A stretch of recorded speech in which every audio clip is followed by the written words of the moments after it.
In 1033, in a hall in the United States, a retired Major General of the Marine Corps stood in front of an audience and confessed. His name was Smedley Butler. He had served 33 years. He held 2 medals of honor. At that point, he was the most decorated Marine alive. And what he told that room was this. For most of those 33 years, he had been a high-class muscle man for big business, a racketeer for capitalism, a gangster operating on 3 continents on behalf of American corporations. Then he listed the jobs. Mexico, made safe for American oil interest. Nicaragua, cleaned up for an American bank. Cuba, made a decent place for a sugar company to collect revenue in. And the first thing on his list was Honduras, in 1030, made right for the American fruit companies. Sit with that for a second. The most decorated soldier in the country stands up in public and names the beneficiaries of his career, and near the top of the list is a piece of fruit.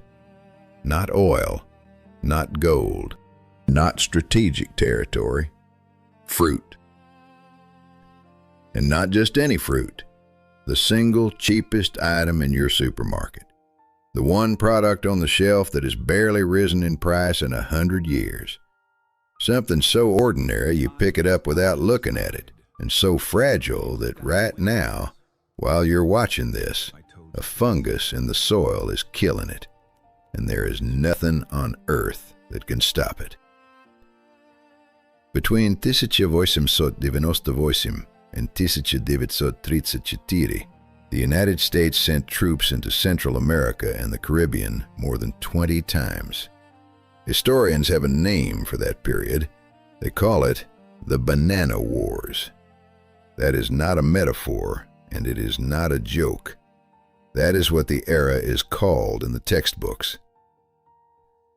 So how did a sterile plant from a remote Pacific island end up behind invasions, coups, and massacres? Why is the cheapest fruit in the world also the most expensive one ever sold?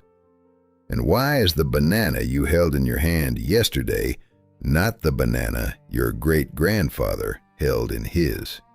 But this story doesn't start in an American lecture hall. It doesn't start in the Americas at all.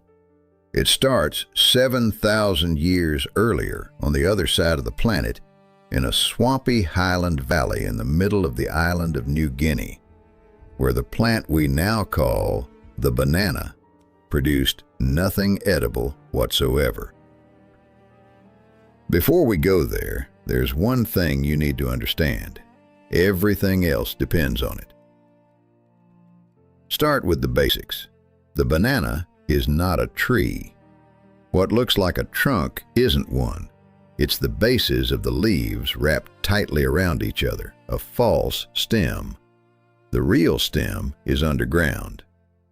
Botanically, a banana plant is a herb, the largest herb on Earth, capable of reaching the height of a 2-story house. And what you eat is technically a berry.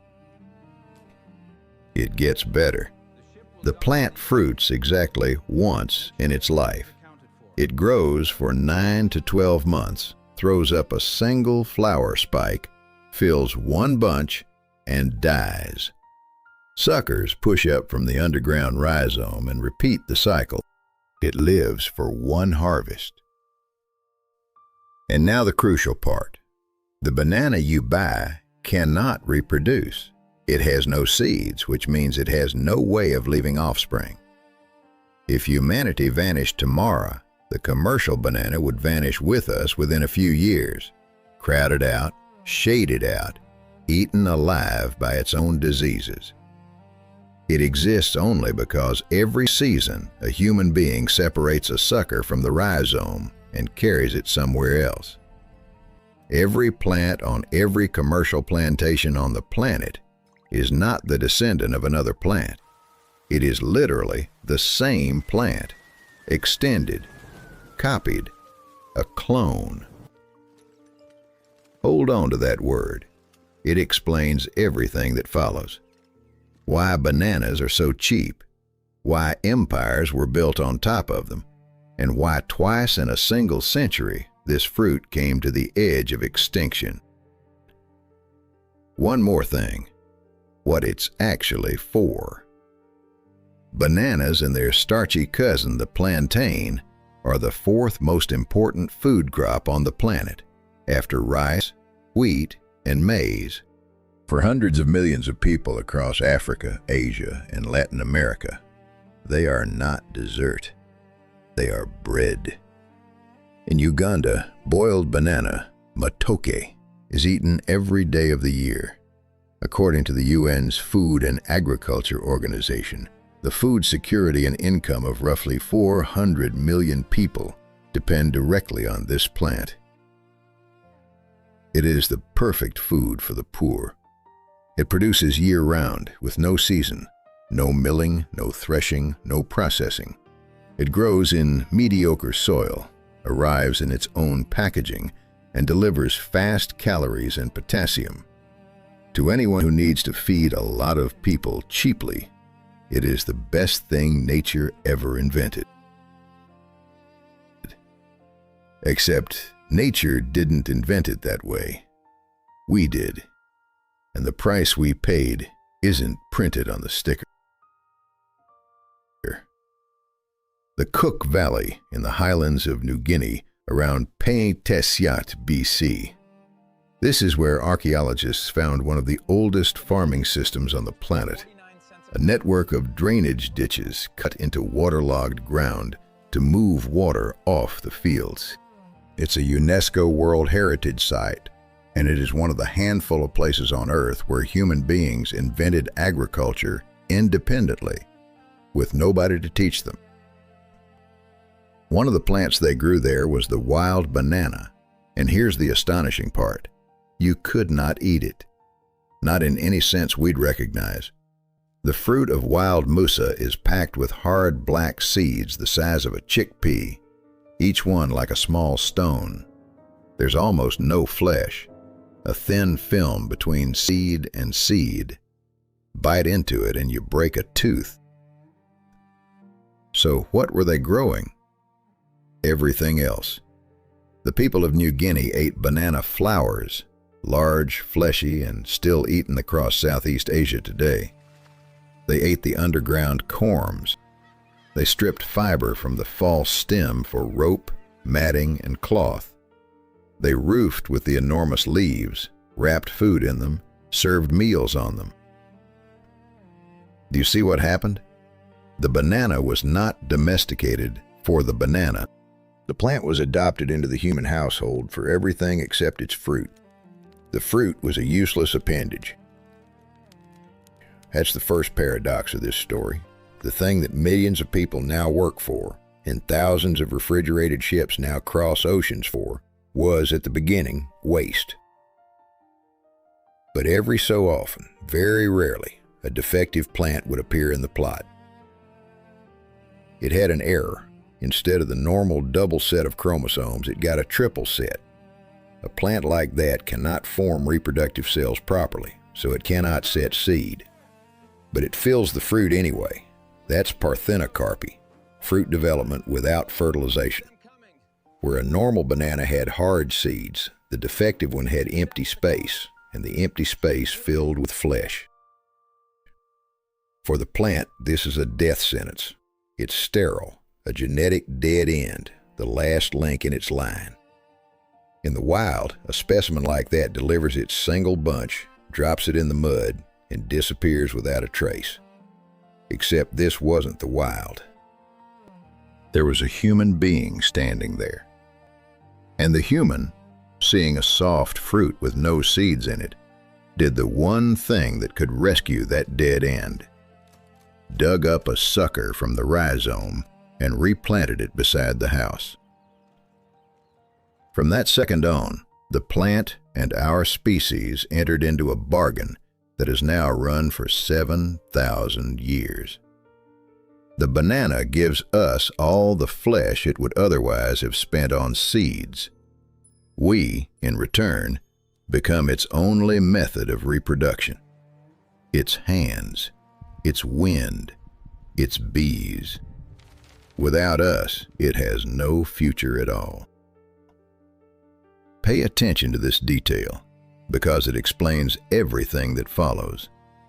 The cultivated banana has no sex life. No sex means no gene exchange. No gene exchange means no variation. No variation means no defense. Every generation is exactly as vulnerable as the one before it, and any enemy that learns to kill one plant automatically knows how to kill all of them. How tangled that bargain was is something we only worked out recently.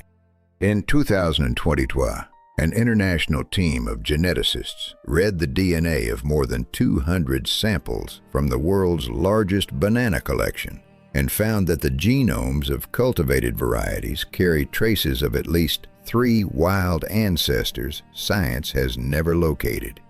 3 species or subspecies that helped build our banana thousands of years ago, with not one matching plant known in the wild. They may be extinct. They may still be growing somewhere between the Gulf of Thailand, northern Borneo, and the Philippines, simply undescribed. We are holding the output of a breeding program whose authors we don't know and whose parents we've lost. Remember that, because by the end of this story, it turns out those lost relatives are exactly who we have to go begging to.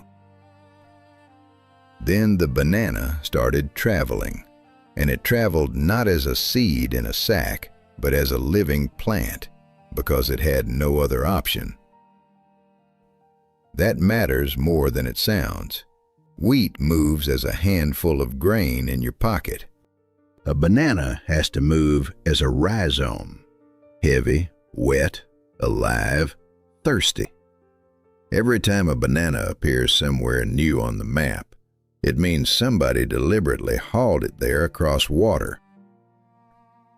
The haulers were the Austronesians, the greatest navigators of the ancient world, the people who settled half the Pacific in outrigger canoes. They spread the banana through Melanesia and Polynesia alongside pigs, chickens, and taro. They also went west. Somewhere between 1,000 and 1,500 years ago, their boats reached Madagascar, an island off the African coast, whose population still speaks a language related to those of Borneo. The banana traveled with them. From there, it went on to the continent.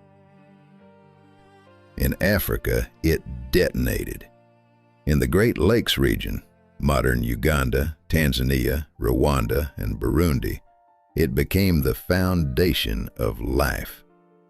Local farmers developed hundreds of their own varieties for boiling, for roasting, for drying, and separately for beer, which is still brewed from bananas there. A grove needs no annual plowing, produces year-round, and supports a family on a small plot. And historians credit it with letting the region be densely settled. There's your first sign that we're not dealing with a fruit, but with a force. A plant that arrived from overseas without a single seed became the food supply of a chunk of a continent, and nobody in Europe had the faintest idea. Europe met the banana before Africa did, and failed to understand what it was looking at. 327 BC. Alexander's army crosses the mountains and enters the Indus Valley. The Greeks see something they have never seen. Giant plants with leaves the height of a man, and sitting in their shade, naked sages who don't move and who live on the fruit of those plants. Alexander's chroniclers wrote it down, and 3 centuries later, the Roman Pliny the Elder folded the scene into his natural history. a tree with an enormous leaf whose fruit the wise men of India eat.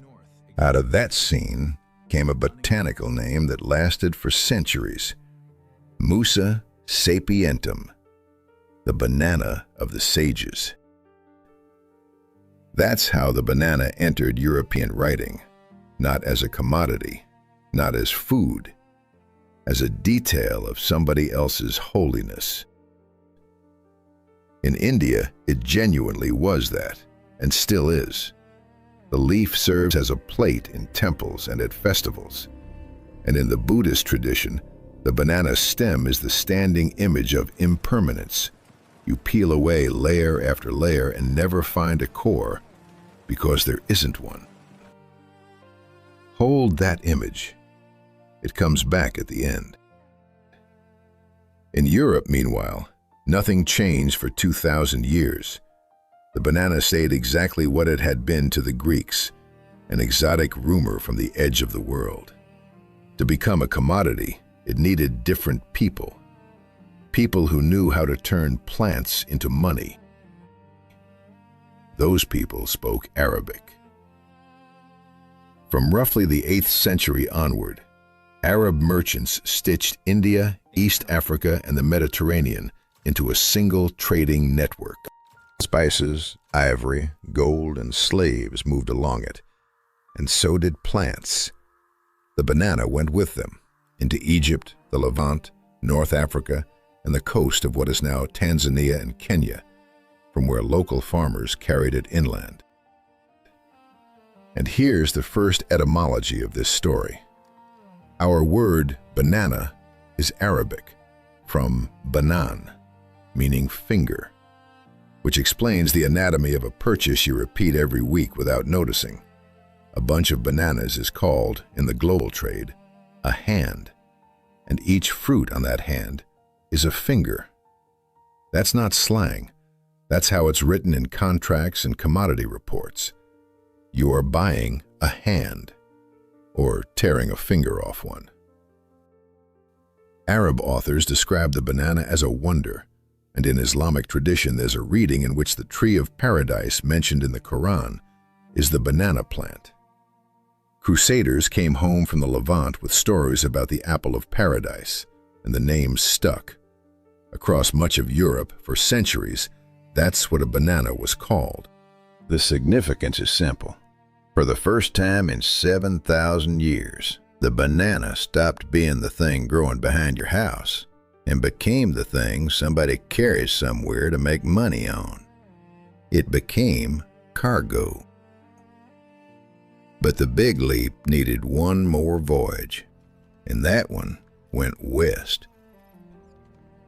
The 15th century, Portuguese ships working down the African coast pick up the banana and plant it on the Atlantic islands, above all the Canaries. Those islands become the filling station of the entire colonial world. This is where ships take on water and provisions before the jump across the ocean. 1516, a Spanish Dominican friar named Tomás de Berlanga loads banana rhizomes from the Canaries and plants them on Hispaniola, the island now shared by Haiti and the Dominican Republic. Keep hold of that friar, because his second appearance in history is even less likely.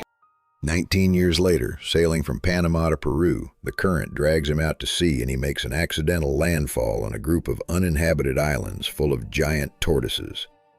The Galapagos. The same man who brought the banana to the Americas handed science the laboratory where, 3 centuries later, Darwin would work out evolution. And the banana's entire problem, as we'll see, is that it doesn't evolve. The plant took immediately.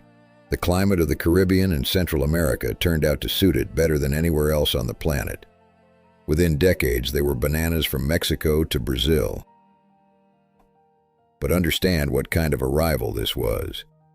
The banana did not come to the Americas as a treasure somebody hauled over to sell dear. It came as an input, as the answer to a problem. The problem was this: what do you feed, as cheaply as possible, to people you have decided aren't people? And here the history of the banana stops being botanical. Here it becomes a history of who can be fed on the cheapest thing available. The Spanish and Portuguese colonies in the Americas were built around sugar. A sugar estate is a machine that runs on human fuel, and that fuel arrived in the holds of slave ships. The planter had an arithmetic problem: how to feed hundreds of enslaved people without spending money, without spending good land, and without pulling hands off the cane. The banana fit perfectly. It was planted on field margins, in gullies, on ground that was no use for anything else. No tending, no harvest season, bunches ripened year-round, and there was always something to cut. No mill, no oven, no salt to keep it. A patch the size of a kitchen garden yielded more calories than anything else on the same ground. In Brazil, in Jamaica, in Santo Domingo, the banana became the food of the slave quarters. Not a treat, the ration. The same thing was happening on the other side of the ocean. Bananas were loaded into the holds of slave ships off the West African coast because no cheaper food existed for the cargo. Think about that for a second. We're used to thinking of colonial goods as the things that were shipped out: sugar, coffee, tobacco, cotton. But every commodity that left had a reverse side, the thing fed to the people who produced it. The banana is that reverse side. It didn't create wealth. It let people be worked a little longer. That held for 3 centuries. The banana stayed an internal affair of the tropics. In London, Paris, and New York, almost nobody had tasted one, and the reason was technical, not culinary. A ripe banana lives about a week. On a sailing ship crossing the Atlantic in 5 or 6 weeks, a cargo of bananas became a barrel of slurry long before land came into view. So for the whole of the 19th century in the North, the banana wasn't food. It was a curiosity. At the Philadelphia Centennial Exhibition of 1876, they were sold one at a time, wrapped in foil, at 10 cents apiece, which was then the price of a dozen eggs. And they were eaten with a knife and fork. Genuinely. Etiquette manuals of the period explained that a banana should be laid on the plate, opened with a knife, and eaten in pieces. Peeling it by hand and biting into it marked you as badly brought up. Freeze the frame there. The fruit nobody now bothers to check the price of was, 150 years ago, eaten the way you eat oysters, by rules, out of respect for what it cost.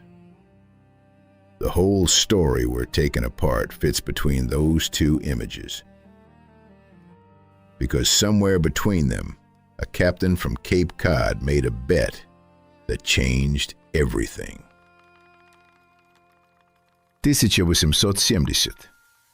Lorenzo Dow Baker, a fishing skipper from Wellfleet, Massachusetts, master of the schooner Telegraph, has delivered a party of prospectors to the mouth of the Orinoco and is heading home with empty holds.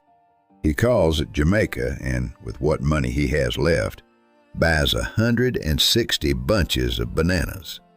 Green, hard, unripe. Effectively ballast. 11 days later, he sails into Jersey City. The bananas ripened in the hold, right on cue. Baker sells them for several times what he paid. And there is the insight the entire modern world of fruit is built on. A banana can be cut green. It ripens after cutting on its own by an internal clock, and that turns a perishable fruit into a manageable cargo. The problem is no longer get it there ripe. It becomes get it there green and ripen it to a schedule. Everything that follows comes from that one piece of physiology. If a banana ripens in a fortnight, the business becomes a race against a clock. Steamships, not sailing ships. Railways to the wharf. Telegraph lines to track the cargo. Later, refrigerated holes and ripening rooms where green fruit is woken with ethylene gas on the exact day the buyer wants it. Baker started shipping regularly and, with the Boston merchant Andrew Preston, founded the Boston Fruit Company. Bananas flooded American ports, the price collapsed, and by the late 1880s, a banana in New York cost less than a locally grown apple. Less than an apple. A fruit grown 2,000 miles away, in a country with no roads, cut by hand, carried on somebody's shoulder, loaded onto a steamer and shipped across a sea, came out cheaper than an apple from the next state. Prices like that don't come from nowhere. Somebody always pays them. All that's left is to work out who. The answer showed up in Costa Rica. 1871. A 20-year-old American named Minor Keith arrives in Central America to help his uncle build a railway from San Jose to the Caribbean coast. The line is meant to carry coffee to the ocean and make the country rich. The project turns into a slaughter. Jungle, malaria, yellow fever, rain. In the first few dozen miles, thousands of workers die. 3 of them are Keith's own brothers. He carries on alone, importing labor from Jamaica, from China, from Italy. As a line Costa Ricans still repeat, every sleeper on that line is laid over a dead man. By the 1880s, the railway is nearly finished, and it turns out there isn't much to put on it. Coffee comes down from the highlands. The lowlands are empty. So Keith starts planting bananas along the track, purely so the wagons don't run empty. A few years later, it's obvious that the bananas earn more than the coffee the whole thing was built for. And then the decisive part. The Costa Rican government can't service the railway debt. Keith agrees to restructure it in exchange for 800 acres of land along the line, tax-free for 99 years, plus control of the railway itself. 800,000 acres. More than 3,000 square kilometers. The area of a small European state, handed to a private individual in perpetuity. This is the moment the shape of the thing changes. Until now, a foreign operator in the tropics got a contract. From here on, he gets a piece of a country, land, transport, and tax immunity. From Guatemala to Colombia, that template will be repeated almost word for word. 1899. Minor Keith's holdings and the Boston Fruit Company of Baker and Preston merge into a single corporation. It is called the United Fruit Company. By the early 20th century, that company owns the things states normally own. It has its own fleet, over 100 ships, painted white to reflect the sun and keep the holds cool. They call it the Great White Fleet. It carries bananas north and mail, freight, and tourists south. And it is in practice the only regular link between Central America and the rest of the world. It has its own railways, thousands of miles of them, often the only ones in the country, laid to connect plantations to ports rather than towns to towns. It has its own telegraph network and, later, one of the most powerful radio systems in the hemisphere. It has its own towns, whole camps with barracks for workers and separate compounds for American managers, complete with lawns, tennis courts, and a club, its own hospitals, schools, and police, and its own money. Workers were paid not in cash, but in scrip, valid only at the company commissary, where the company set the prices. Wages returned to the employer the same day. The debt trap closed without a shot being fired. The company also bought vastly more land than it planted, not to farm it, to make sure there was nowhere for a competitor to stand, and in case it ever had to walk away from everything and leave. Why it might have to leave is the strangest turn in this whole story, and we'll get to it. In Central America, they gave the company a nickname, El Pulpo, the octopus. The tentacles were everywhere, and there was no way out from under them. What to call countries arranged like that was invented by a novelist. 1896. An American bank teller named William Sidney Porter, indicted for embezzlement, skips bail and settles in the Honduran port of Puerto Cortes.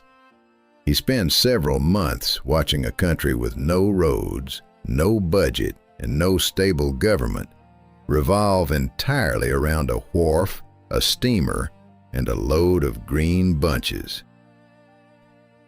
He'll go home, serve his sentence, start publishing under the pen name O. Henry, and in 1897 bring out a book of linked stories about an invented Latin American country called Anchuria. In it appears a phrase that will outlive both the author and the company: Banana Republic. There's your second etymology. It isn't a political term coined by economists. It's a literary joke by a man on the run from the law. The joke turned out to be a diagnosis. And English is still full of the fruit. A top banana is a vaudeville headliner. To go bananas is to lose control. In British politics, a banana skin is the small, stupid thing that ends a career. A fruit so cheap it became the language's default unit of the ridiculous, which is exactly why almost nobody looks at what it cost. Because 7 years after O. Henry published his joke, in the country where he'd been hiding, somebody bought a government outright.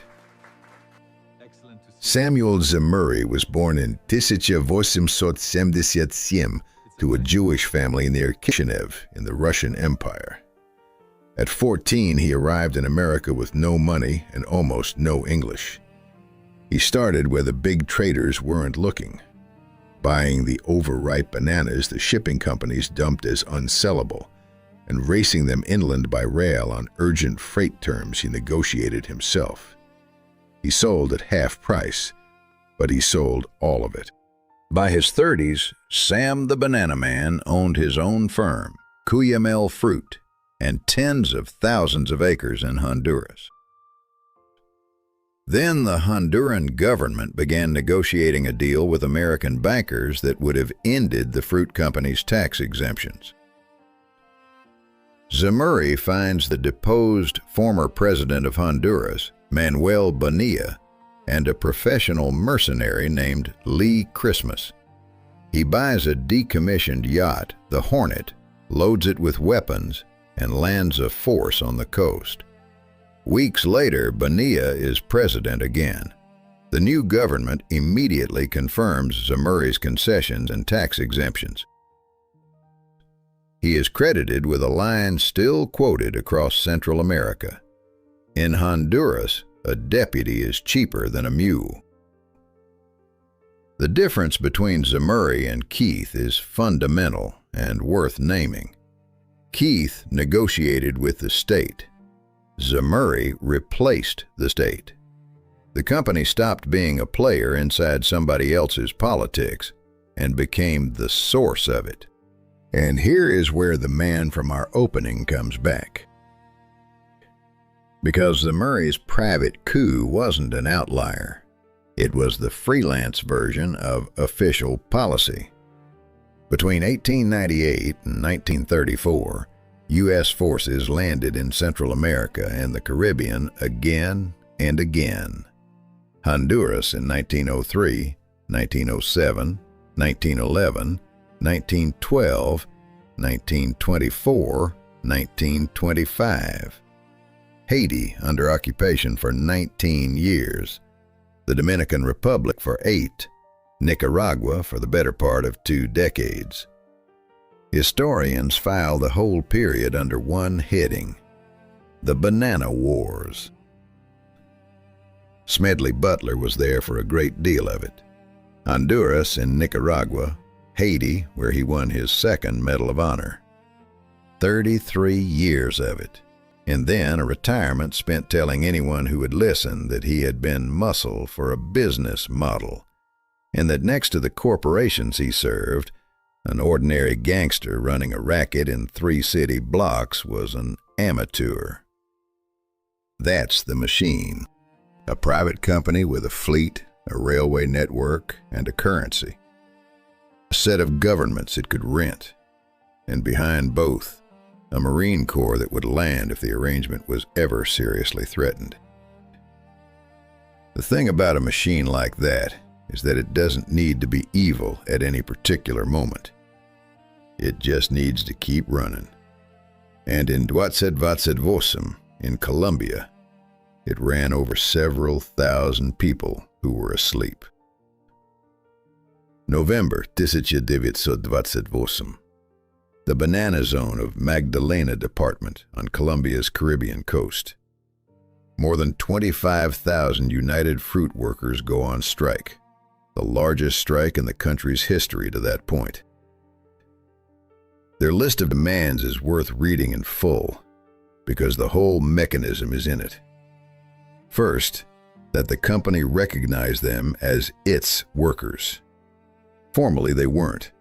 They were hired through contractors, so the corporation had no legal relationship with them and therefore no obligations. Second, written contracts. Third, a 6-day week and Sunday pay. Fourth, payment in money instead of commissary scrip. Fifth, medical care and decent housing instead of barracks. Sixth, collective accident insurance. Not one political slogan on the list. This is what somebody asks for when they want to be counted as a person. The strike shut the zone down. No bunches cut, no wagons loaded. The conservative government of Miguel Abadia Mendez branded the strikers criminals. Signals came from Washington that if American property was endangered, the Marines could land, and the Colombian authorities decided they would rather handle it themselves. The War Ministry sent battalions into the zone under General Carlos Cortez Vargas. The soldiers slept in company buildings and ate from company stores, which was enough to fix permanently in the national memory the conviction that the Army had simply moved on to United Fruit's payroll. On 5 December, word went round that the governor was coming to Ciénaga to negotiate. By evening, thousands of people were in the square by the railway station with their families. The governor never came. At 11:30 that night, a decree arrived imposing a state of siege and naming Cortez Vargas civil and military chief of the province. The general immediately issued his own decree, number 1, disperse any gathering of more than 3 individuals and fire on the crowd if necessary. At 1:30 in the morning, the troops formed up in front of the sleeping square. The decree was read out loud. 5 minutes were given. Then, by most accounts, 1 more. Then the machine guns opened up.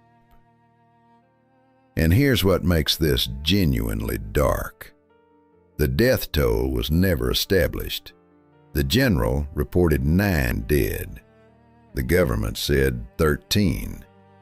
The American embassy's cables carried numbers in an entirely different order of magnitude.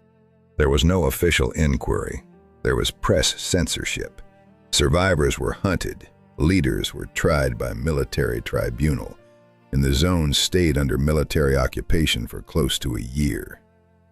Cortés Vargas later explained that the law had to be enforced, and it was enforced. The only man who forced the country to listen was a young congressman named Jorge Eliécer Gaitán.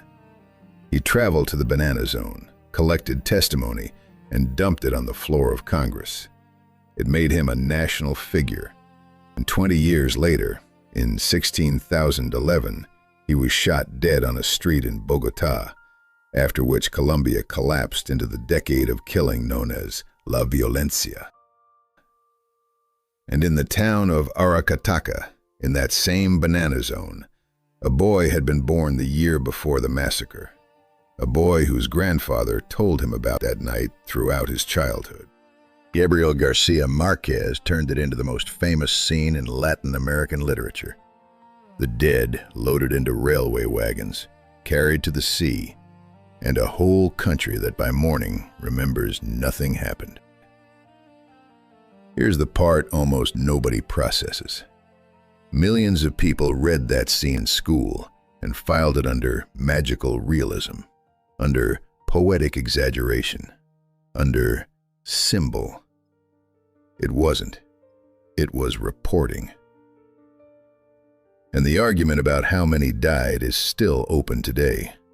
Not because historians are lazy, because the paperwork wasn't kept. That's part of the system too. 26 years later, the same company did it again, but cleaner. No machine guns in the square. Guatemala, 1951. Jacobo Arbenz takes office, an army officer who won the first genuinely free elections in the country's history.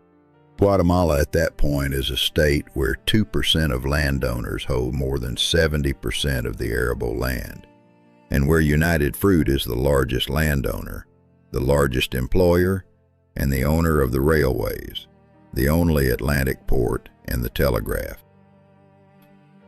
In 1954, Arbenz pushes through Decree 900, land reform.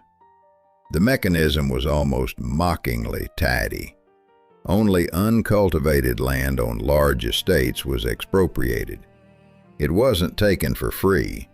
The state paid compensation in bonds, and the compensation was calculated at the value the owner had declared for tax purposes. United Fruit held over 200,000 hectares in Guatemala and farmed less than 15% of it. It had spent decades understating what that land was worth in order to pay less tax. When the state offered to buy at exactly that valuation, the company demanded more than 20 times the figure.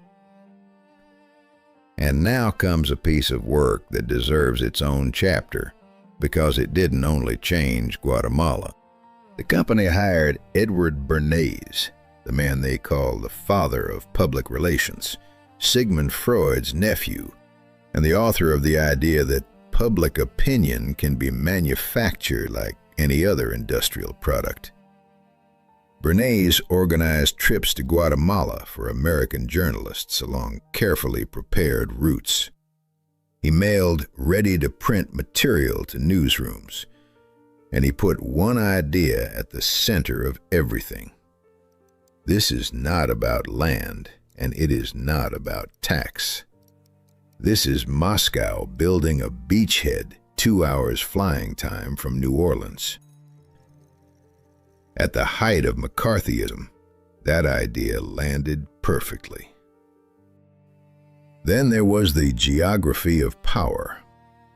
Secretary of State John Foster Dulles had spent years at the law firm that served United Fruit. His brother, Allen Dulles, ran the CIA and had previously sat on the company's board. Several others in the administration had direct ties. and the CIA ran Operation PB Success. A small force under Colonel Carlos Castillo Armas crossed in from Honduras. The main weapon wasn't the soldiers, it was a radio station.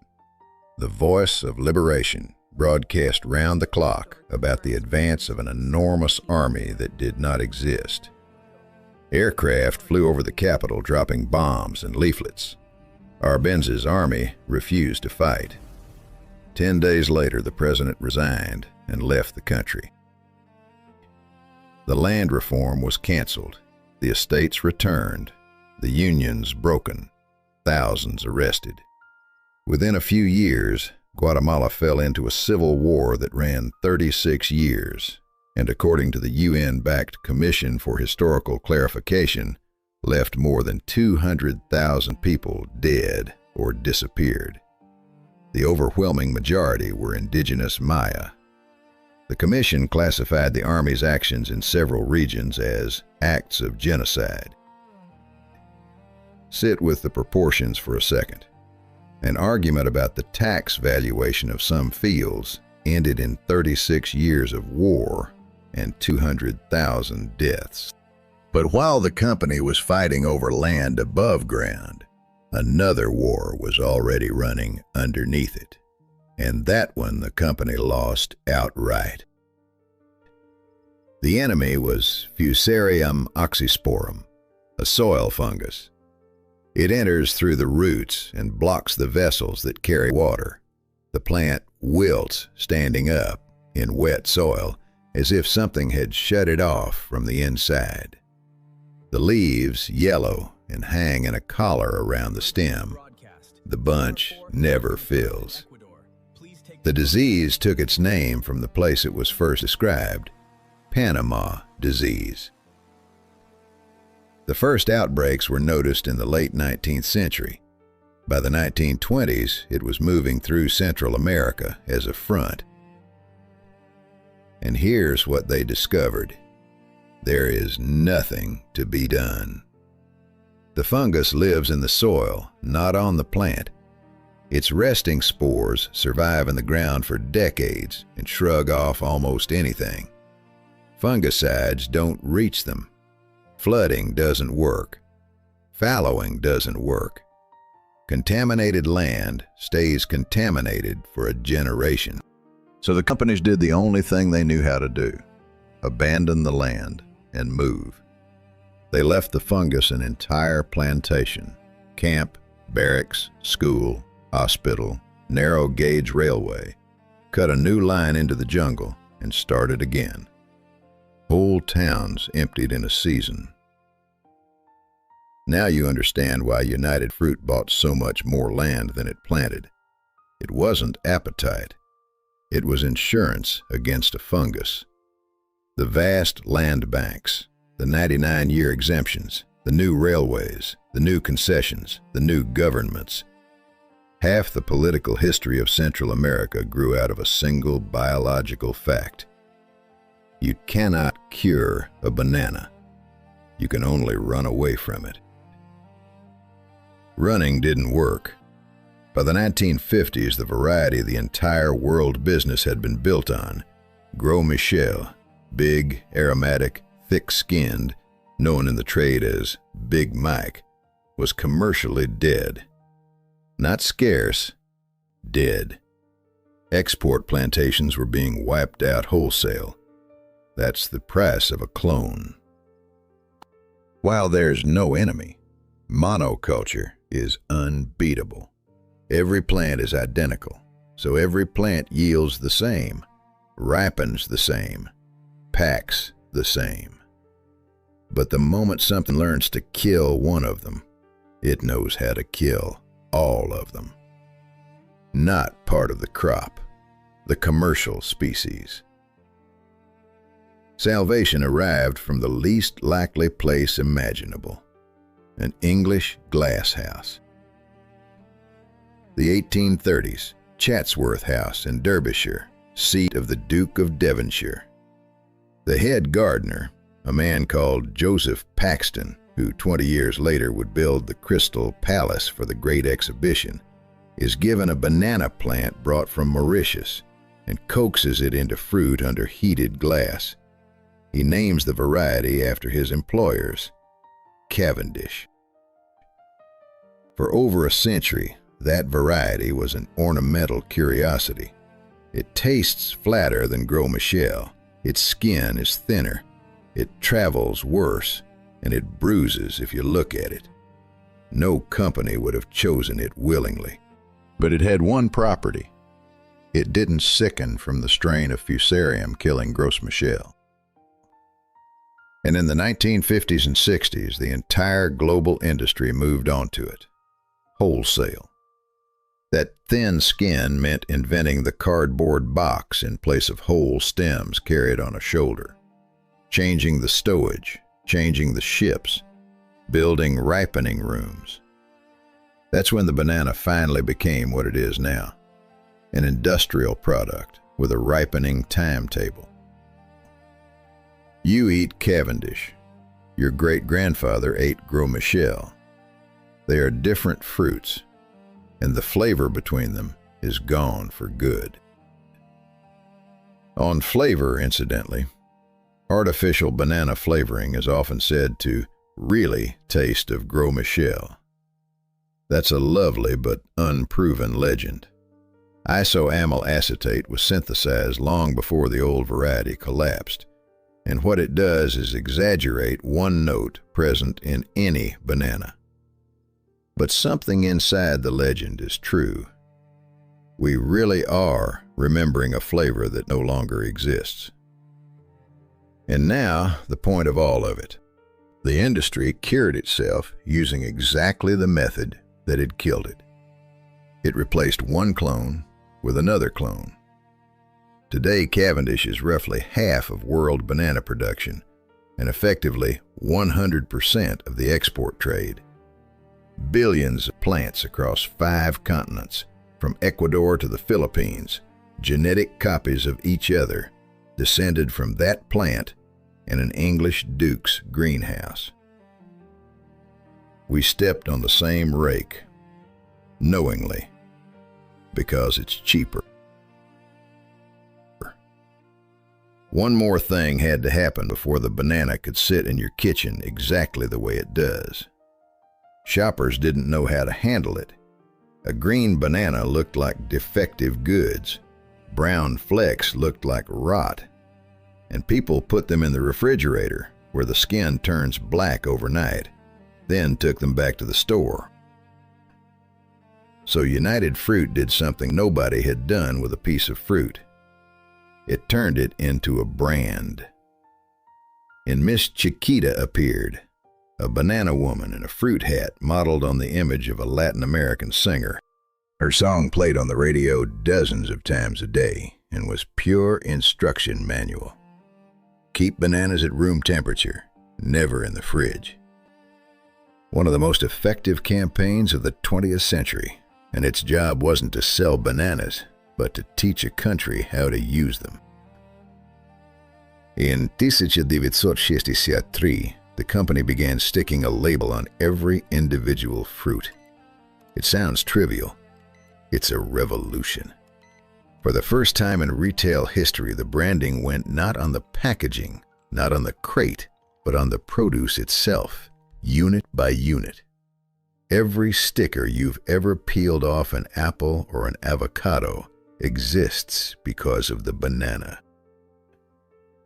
By then, the fruit had stopped registering as an import at all. A plant eaten with a knife and fork a century earlier had become the household benchmark for normal, cheap, and harmless. Before we get to the consequences, let's close the company's account, because the dark chapter didn't end in 1954.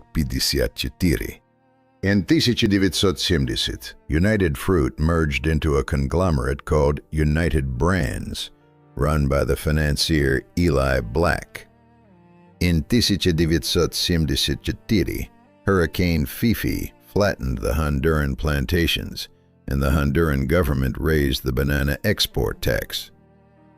In 1975, the U.S. Securities and Exchange Commission established that the company had paid a senior Honduran official a bribe of $1.25 million to have that tax cut.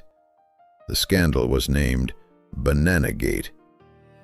Honduras's president, Oswaldo López Arellano, was removed by the military.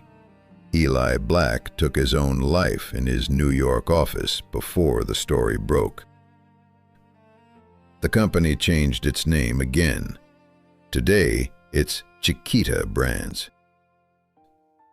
And in 2007, Chiquita admitted in a U.S. federal court that between 1997 and 2004, it had paid the Colombian far-right paramilitary group AUC more than $1.77 million across more than 100 payments, including after the U.S. government formally designated that group a terrorist organization. It paid a $25 million fine, describing the payments as extortion and as protection for its staff. In June 2024, a Florida jury became the first to hold an American corporation liable for the deaths of foreign nationals in a case of this kind, ordering $2 million in damages to the families of 8 Colombians killed in the Urabá region. The company says it disagrees and is appealing. 96 years between a square in Ciénaga and a courtroom in Florida. The forms changed. The substance didn't. Now let's look at what's happening to the banana right now while you're watching this. Around 1 million tons of bananas and plantains are grown each year in more than countries. But less than 1/5 of that is exported. Most of it is eaten where it grows. The export banana is a separate reality, and one country dominates it. Ecuador supplies roughly 1/3 of world banana trade. The trade itself is still run by a handful of companies. And that trade produced something most people have never heard of: a war fought entirely with lawyers. In 1993, the newly formed European Union set up an import regime that let bananas from its former colonies, small growers in the Caribbean, in Africa, in the Pacific, enter duty-free, while bananas from Latin America paid a tariff. The Latin American fruit was grown largely on the plantations of American multinationals, and the trade called it the dollar banana. The United States, which exports no bananas at all, took the case up on those companies' behalf. What followed ran through GATT and then the WTO for 2 decades, generated 8 separate cases, triggered retaliatory U.S. tariffs on unrelated European goods, cashmere, handbags, cheese, and became officially the longest-running dispute in the history of the multilateral trading system. It ended in the Geneva Agreement on Trade in Bananas, initialed in December 2009, with the EU cutting its tariff in stages from 176 to 114 euros a ton. The final signing closing all the cases came in November 2012. 19 years over a fruit. And notice who paid. When the preferences went, the small Windward Islands growers, Dominica, St. Lucia, St. Vincent, largely went with them. Whole island economies had been built on a crop they could no longer sell against Latin American plantation costs. Then there's the price. The banana is the one supermarket product that hasn't risen in real terms in decades, and in many countries has fallen. That's presented as a triumph of logistics, but the economics have a simple rule. The person cutting the fruit receives a single-digit percentage of what you pay at the till. For years, the supermarket chains used bananas as a loss leader. The price held demonstrably low to get customers through the door. The margin recovered elsewhere in the aisles. The pressure traveled down the chain to the last link. The last link is a human being with a knife. Then there's the chemistry. Cavendish isn't only defenseless against fusarium. Black sigatoka, a fungal leaf disease, has export plantations sprayed dozens of times a year, often from the air, not infrequently over the settlements where workers live with their families. And there's the nematicide DBCP, sold as Nemagon. The U.S. pulled it in the late 1970s after it was found to cause sterility in the men manufacturing it, but on plantations in Central America, Africa, and the Philippines, it stayed in use. Litigation brought by tens of thousands of workers has run since the 1980s, and much of it is still unresolved. And third, the main thing, the fungus came back. In the 1970s, a new strain of Panama Disease appeared in Taiwan, tropical race Chietidae, TR Chietidae. It differs from the old one in exactly one respect. Cavendish has no defense against it. Taiwan's banana industry collapsed. In the 1990s, the strain tore through Indonesia and Malaysia, reached Australia at the end of that decade, then China, the Philippines, Vietnam, Laos. In 2230, it appeared outside Asia, Jordan, Lebanon, Pakistan, and Mozambique. The barrier the industry had counted on, the ocean, turned out to be permeable. The fungus travels in a clod of dirt on a boot, on a tractor tire, in a planting sucker. In 2039, TR Chietidae was confirmed in Colombia, the first case in Latin America, the region that supplies most of the world's exports. In 2030, Peru. In 2033, Venezuela. And in December 2030, it was confirmed in Ecuador, in the largest banana exporter on the planet. The outbreak was found on a 7-hectare farm in the Santa Rosa canton of El Oro province, near the Peruvian border. The suspicion arose in September. Laboratory confirmation from the plant health agency Gros came on 18 December, and the country declared a 6-month phytosanitary emergency. In July 2026, a second outbreak was reported. Ecuador had been preparing for 14 years and had put more than $34 million into it, training growers, mapping risk zones, biosecurity kits, disinfection points, drone and satellite monitoring across more than 40% of the national banana area. Containing a first outbreak is possible. Reversing it is not. Because the science here is blunt. According to the FAO, there is no commercial chemical control for TR Chietidae. Losses on an infected farm reach 100% over time. The spores survive in soil for decades, and more than 80% of world banana production is planted to susceptible varieties. The strain is now confirmed in over 20 producing countries, and recent scientific literature calls what is happening a pandemic outright. What can be done is being done. Quarantine, disinfecting boots and tools and wheels, controlling farm access, destroying and isolating outbreaks. It buys time. It doesn't solve anything. The real solution is being looked for where we began, in the genes. Breeders are crossing Cavendish with wild and local varieties, trying to smuggle in resistance without losing the ability to travel. In Australia, a genetically modified Cavendish carrying a resistance gene taken from a wild Southeast Asian banana has been approved. Freeze the frame there, because the circle closes. For a century, the industry weeded out diversity. The thousands of local varieties bred by farmers in Uganda, India, New Guinea, and Colombia didn't exist as far as the world market was concerned because they traveled badly, kept badly, and didn't fit the box. Now that's precisely where salvation has to be found. In the wild relatives. In those three unidentified ancestors we still haven't located. And the question of power hasn't gone anywhere. It only changed languages.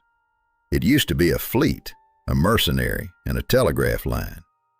Now it's a size standard, a supply contract, a shelf price, and the genetic monopoly of a single clone. Which means the decision about which banana gets to exist is taken in a handful of offices on this planet. The stakes went up, too, because to you, a banana is a snack. To 400 million people, a banana is dinner. When we ask whether Cavendish survives the next few decades, we are not asking what you'll have with your coffee. We're asking whether people you will never meet still have food. So what is it you're actually holding? You're holding a sterile mutant from an island in New Guinea that signed a deal with our species 7,000 years ago. All of its flesh in exchange for immortality. You're holding the ration of the slave quarters, which cost a dozen eggs in Philadelphia and now cost less than the bag you carry at home in. You're holding the reason railways were driven through jungle, congressmen were bought, presidents were removed, and a sleeping square was fired on. And you're holding one single plant, literally one, extended into billions of copies with no possible immunity because we took away its ability to change in exchange for it being convenient. In the Buddhist tradition, the banana stem is the image of impermanence. You peel away layer after layer and never find a core because there isn't one. It is hard to imagine a more exact symbol for what we built. $100 billion global industry, ports, fleets, laws, wars, courtrooms, resting on a plant that cannot reproduce itself. That structure already collapsed once, inside a decade, and we rebuilt it out of exactly the same part. Remember that the next time you see a price tag where a banana costs less than fruit grown 30 miles from your house. Remember that a low price is never free. Somebody always pays it, just not you, and not at the till.